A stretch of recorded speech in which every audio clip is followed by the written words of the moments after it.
Hey dear users! Welcome to the Post Timeline tutorial. In this tutorial we'll see how to create Gutenberg timelines, especially block timeline.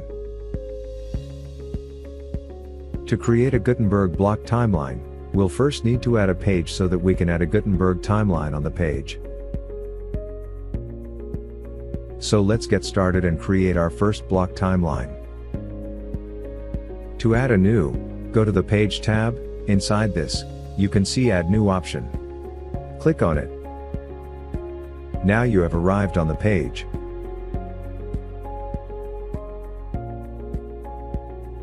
Now let's click on the plus icon and search Gutenberg Block Timeline.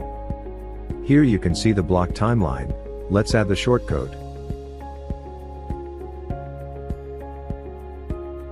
Now you can see the block timeline. You can personalize it based on your timeline goals.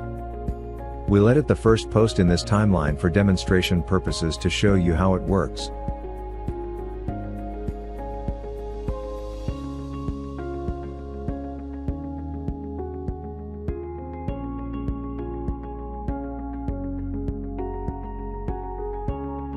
Also, you can change the post icons as well as their colors, so let's change the icon and its color.